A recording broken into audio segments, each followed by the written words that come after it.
I was personally excited about building this church because when the last trip that we went up there and we met the people that were in this second village that we were supposedly going to build this church for, it was a cool story because this lady, we actually show up there and we meet this lady, and this lady's blind. She can't see at all, and this lady had been walking 2 to 3 hours up and down these mountains trying to just go to church. We ended up getting all of our friends together and we were telling them how passionate we were about getting this church up. So we told them all that we needed their help raising $6,000. So we got 30 of our friends and we ended up telling them to raise $200 each, which obviously raises $6,000.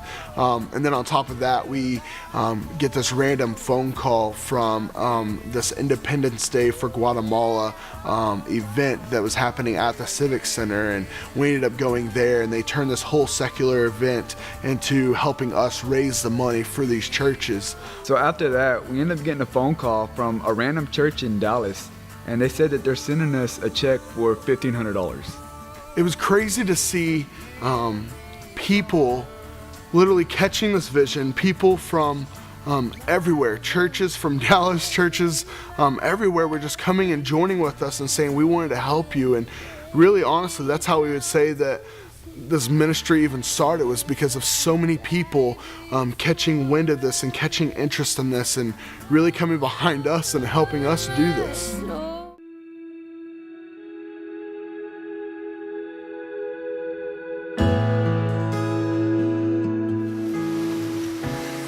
So these people in the mountains, no one comes up to them ever, and that's our goal, is to bring churches and food to them, to make them feel like they're loved and to show them Jesus.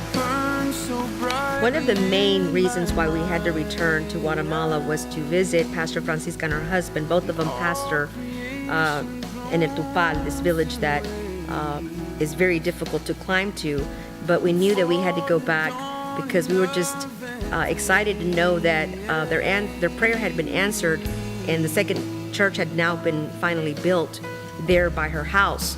So in the moment that Kyle and I reached up the mountain and we saw them, it was quite an amazing moment. So, I just found out that she would walk anywhere to 2 hours. And by the way, this lady is blind. She's blind, and she would walk with her husband 2 hours down the mountain to a church building, and then 2 hours back up.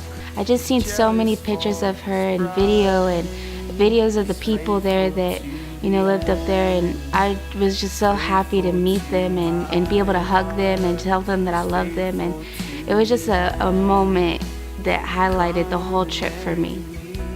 The moment that I saw this church building that months ago we had just raised all the money for it to be built, and She says, it's a blessing, now we have the church.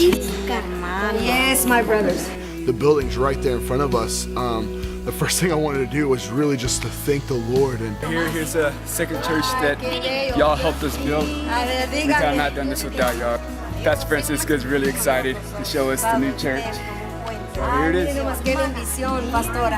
So what was so cool is we were able to go into this church, just us and the family, and literally we just all got on our knees at the altar and really just started thanking God. And what was the most incredible moment for me was when Pastor Francisca and her husband they were praying with us.